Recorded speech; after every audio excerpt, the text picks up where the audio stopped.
The moon hung low over Dubai's skyline that night, its light dancing on the golden towers like a secret trying to reveal itself. Within the palace walls, whispers echoed about a promise Sheikh Hamdan once made, a vow so mysterious that even those closest to him dared not ask. It wasn't written, it wasn't announced, yet everyone who looked into his eyes could sense it, a silent pledge tied to something far deeper than the throne, deeper even than love itself. It was a promise that changed him, reshaped his destiny, and left the world guessing who or what it was truly for. Those who knew the Sheikh in his younger years remembered a man of laughter and freedom, a poet who wrote with the language of the heart. But after that one night, after that one unseen conversation, something shifted in him. He spoke less, but meant more. His poetry became quieter, more soulful, his smiles shorter but heavier with unspoken meaning. Some said the promise had to do with a woman, others believed it was tied to a royal secret. But Hamdan's silence guarded the truth like a treasure locked beneath centuries of sand. In private moments, when the world slept, he would take out a folded letter, its edges worn, its ink faint. No one knew what it said, but he would read it as if it still breathed. The servants who saw him from afar never told a word, out of respect or fear, no one could tell. What they did notice was that he always touched his chest afterward, whispering a prayer that never made a sound. It was as if that letter was the anchor of his promise, the map to something his heart refused to forget. The royal advisors urged him to let go of old emotions and focus on duty, but how could a man forget a vow that lived inside his soul? They told him promises fade with time. Yet his didn't, it grew stronger, like a heartbeat under pressure. He once told a trusted friend, "Some promises are not made to people, but to destiny itself." The weight of that sentence lingered long after, leaving those who heard it wondering what destiny he was trying to protect or escape. As years passed, that mysterious promise began to shape every decision he made. The way he spoke in interviews, the way he avoided certain names, the way he looked away when certain songs played, all carried hints of something unfinished. His public image shone brighter than ever, but beneath the royal perfection was a story that refused to be erased.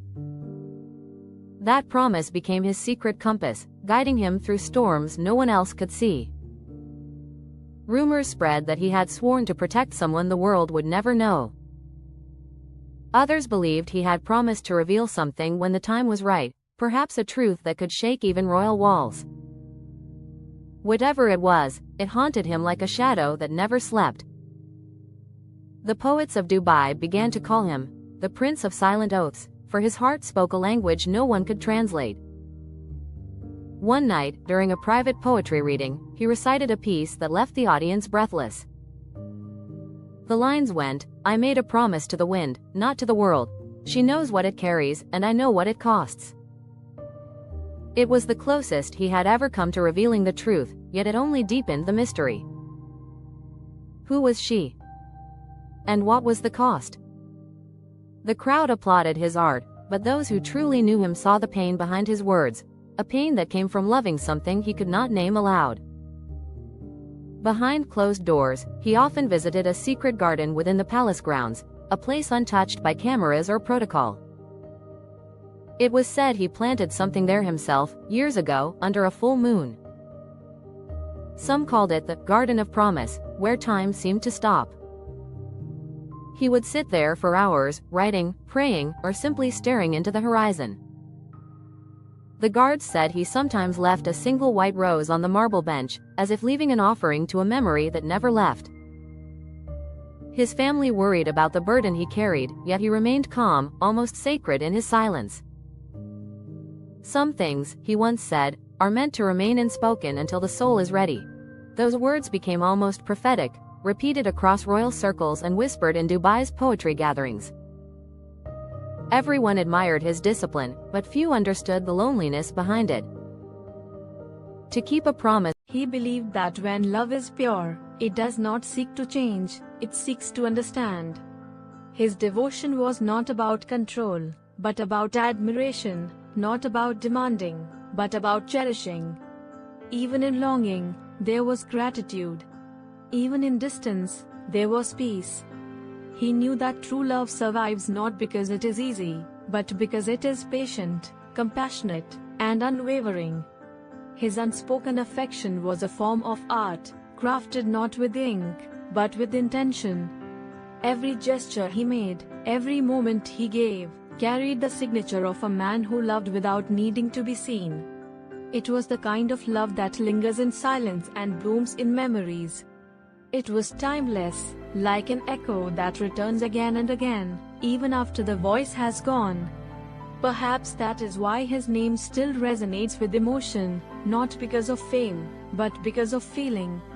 Sheikh Hamdan reminded the world that love is not measured by grand expressions but by quiet constancy.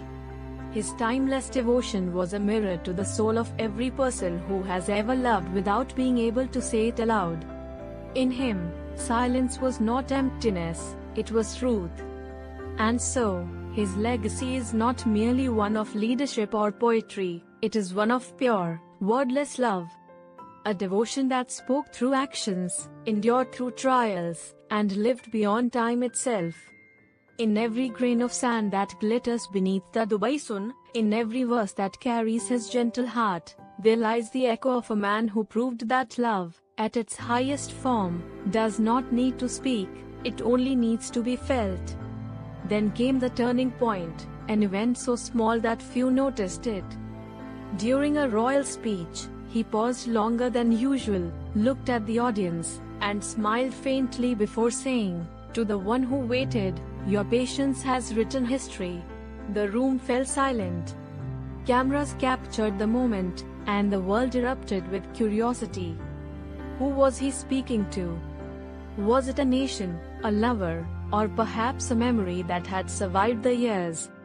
Only he knew, and once again, he offered no explanation. Years later, when asked why he chose that night, that moment, that way, he simply said, "Because the heart doesn't choose the timing, it only chooses the truth." And with that, he closed the chapter forever. He never spoke of it again, never explained who or why. The mystery lived on, wrapped in beauty and grace, eternal like the desert stars that once witnessed it. And so, when Sheikh Hamdan finally said "I love you," the world froze not because it was unexpected, but because it was real.